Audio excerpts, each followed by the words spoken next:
A glorious good morning to everyone and welcome to my presentation. How are you all? How is your health? I hope you all are safe and fine. Now, let me introduce myself. I am J. Shrutishwaru, studying in 8th standard, TSWRS Eklara from Kamaradi district. So, before going to start our class, let me explain you our topic with one of my real life situation. So, one day, my grandmother was suffering from fever. Then, me and my grandmother went to a nearby hospital. There, doctor has checked BP and pulse rate of my grandmother. After that, he told your grandmother has low BP and also he suggested a suitable diet to control BP of my grandmother. Then we both returned to our home. After that, I was full of doubts in my mind, and also I was surprised. How can a small machine can determine BP of a large human body? So I'm very curious to know of all of my doubts. So after that, I went to my physics teacher. Then she explained me everything clearly. After that, I realized that the role of a physics in a human body. And today is our topic also, physics behind human heart and circulatory system. Today our topic is physics behind human heart and circulatory system. So before going to start our class, here are my objectives. Objectives are students will be able to learn what physics behind human heart and the circulatory system means we'll be able to apply the concepts of physics in circulatory system. Yes, now let us begin our class. Firstly, let us know what is heart and circulatory system. Heart. Heart is nothing but it is a main organ in a human body and it usually beats 60 to 100 times per minute and its main function is to propel blood throughout the body. And this is about heart.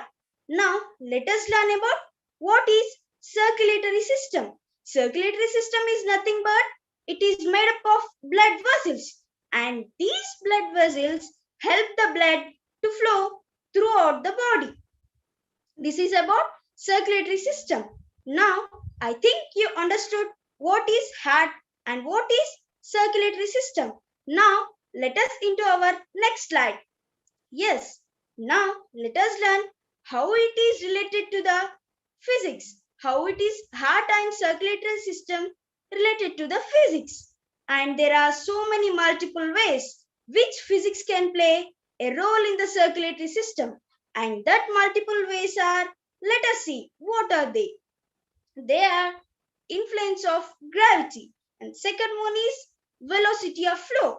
And third one is about turbulent flow. And the fourth one is about work of the heart.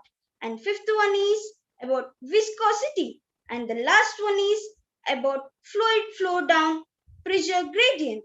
And these are the multiple ways which physics can play a role in the circulatory system. So now let us into our next slide. Yes, firstly, let us discuss about influence of gravity. Yes, do you know what is gravity? Gravity is nothing but the force that attracts a body towards the center of the earth is called as gravity. And an example for gravity is an apple falling down to the tree is an example of gravity. Now let us into our next slide. Yes, now let us learn about influence of gravity. Gravitational forces significantly affect venous return, cardiac output, and arterial and also venous pressures. And to illustrate this, consider a person who is lying down and then suddenly stands up. And when the person is lying down, gravitational forces acts on similar of thorax, abdomen, and legs because in these compartments lies in the same horizontal plane. And in this position, the person stands upright and gravity acts on the vascular volume, causing blood too. Now, I think you understood about influence of gravity, and let us know an example for this. And gravity. Gravitational force reduces the venous return. And when a person stands for a long period, gravity causes pooling of blood in the legs, and which is called as venous pooling. Because of venous pooling, the amount of blood returning to the heart decreases. And you can see in this diagram, one person is lying down and one person is standing upright. Here, gravity is causing in pooling of blood in the legs. Now, I think you understood about influence of gravity. Now, let us enter our next slide.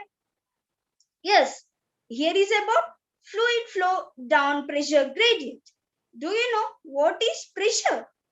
Pressure is nothing but the force for a unit area is called as pressure, and pressure formula is pressure is equal to force by area, and this is the formula of pressure.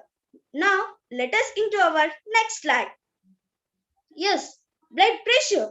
Do you know what is blood pressure? And there are two types of blood pressure. They are low blood pressure and high blood pressure. Low blood pressure and high blood pressure. Now let us move into our next slide. Yes, now let us know what is fluid flow down pressure gradient. Do you know what is gradient?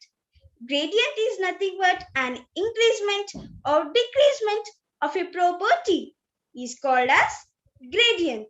For example, temperature, pressure, and concentration. These are the examples for gradient.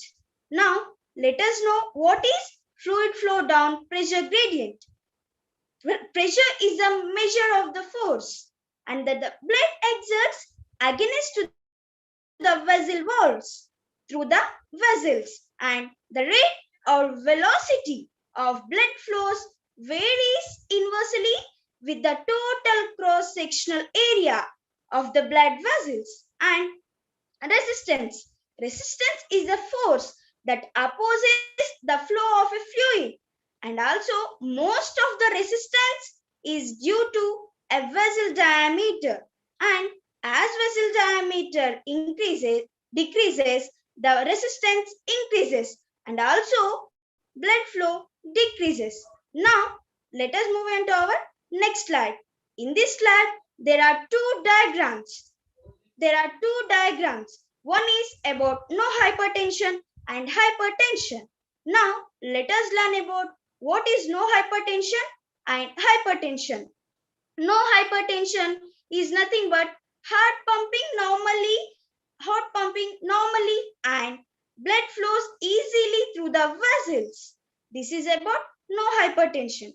And hypertension, when there is a hypertension, heart pumping harder.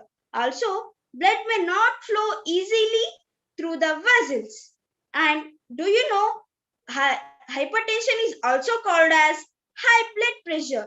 Now, let us discuss about in second diagram. Here, in this diagram, it has shown how leg muscle contractions are flowing through the valve. And now, let us move into our next slide. Yes, now let us discuss about velocity of flow. Velocity of flow. Do you know what is velocity? Velocity is nothing but the rate of change of its position is called as velocity. Now let us move into our next slide, my friends. Yes, now discuss about velocity of flow. Yes, movement of the blood throughout the circulatory system is created by differences in pressure, also generated by pumping of the heart, and a pressure is a greatest immediately after exiting the heart, also drops as it circulates around the body. And a greater difference pressure results in a greater velocity. So, when increased blood is required, then the heart can pump more quickly and in a greater volume. Now, let us into our next slide. Yes, in this graph, you may observe what is about total area of vascular bed and velocity of blood flow. Do you know what is total area of the vascular bed? Now, let us discuss about that. Here, the states of arteries are more thicker than veins, also occupied more area. However, the most area of vascular bed is occupied by the capillaries. Now, let us discuss about velocity of blood flow. Velocity of blood flow. Here, velocity of blood is highest and as soon as it exits from the heart, also through the aorta. Also, blood flow is slower in the vein because they don't have pump, and also they have to bring back the blood from all parts of the body, and blood flow is slowest in the capillaries also, and this slow flow is due to the diffusion and exchange of gases. Yes ma'am, now can you share next slide please? Yes, now let us discuss about work of the heart. Yes, do you know what is cardiac cycle? Cardiac cycle is nothing but the heart's blood pumping cycle is known as cardiac cycle, and 5.6 liters of blood circulates the whole body. Also, 3 cardiac cycles are completed per minute.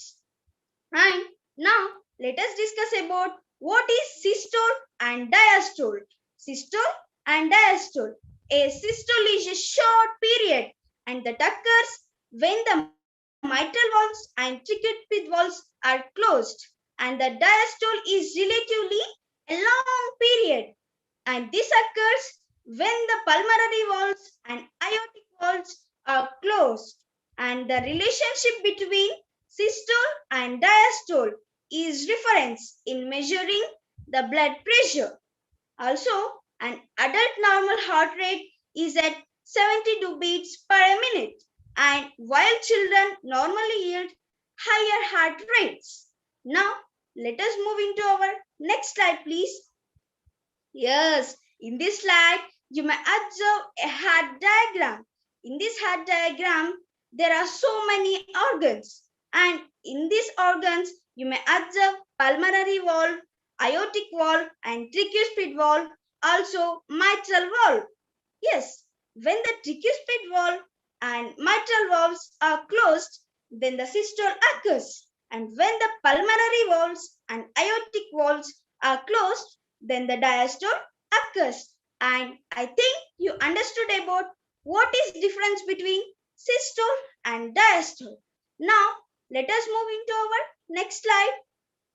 Yes, now let us discuss about turbulent flow. There are 2 types of flow, laminar flow and turbulent flow.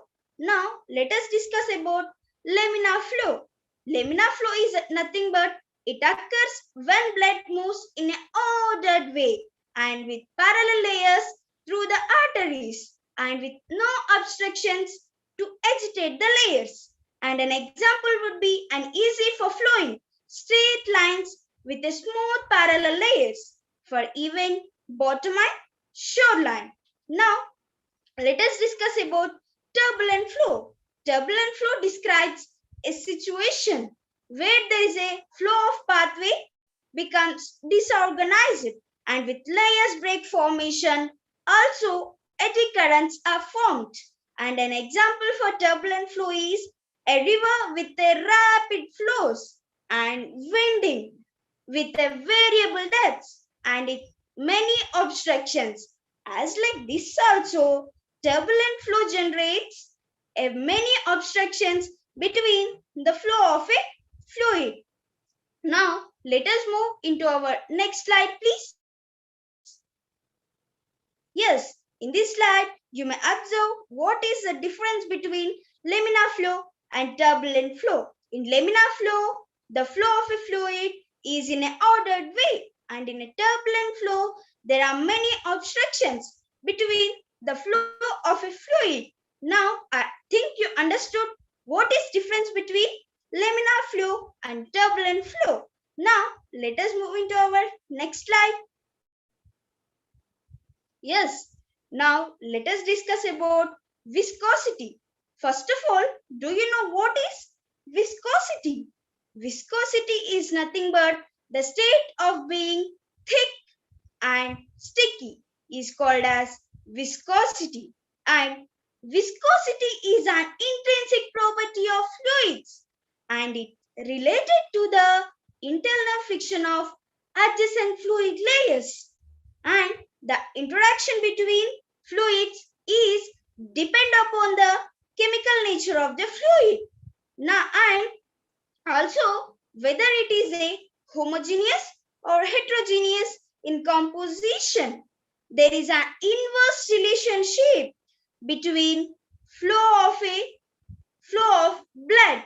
Therefore, the greater the viscosity and the smaller the slope is flow and pressure relationship, meaning that at a given driving pressure of flow will be reduced at the higher viscosities. Yes, and whole blood has a much higher viscosity than the water. Now, let us move into our next slide. Yes, the now viscosity. There are two types of viscosities: high viscosity and low viscosity. High viscosity is nothing but the blood flows very harder. The blood flows very harder, and low viscosity is nothing but the blood flows very easily. And in the slide, you may observe the high viscosity compared to the low viscosity. Here, in the high viscosity, the blood is in a low requirement, and low viscosity there is a high requirement of the blood. Now, let us move into our next slide, please. Yes, viscosity. Viscosity is an internal property of fluid and is a frictional forces resulting due to the interaction between the layers of molecules. And interaction between liquid molecules is called as viscosity. Yes, now let us move into our next slide. Yes, in this slide, you may observe a graph. Here, the whole blade has a much higher viscosity than the water. In the pressure and flow relationship is a less steep. Yes, now let us summarize what we have learnt. We have learnt about influence of gravity and about fluid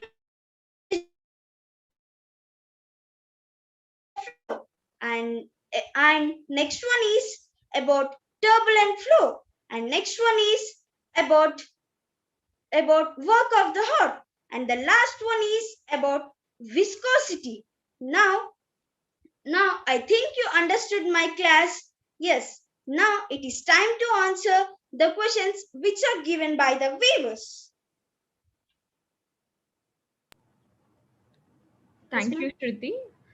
So, I would like to ask you that do you find any interesting facts about human heart and circulatory system while Yes, we're ma'am. working on topic? Yes, ma'am. This is a brilliant question to answer. Yes. Now let us know interesting facts about heart.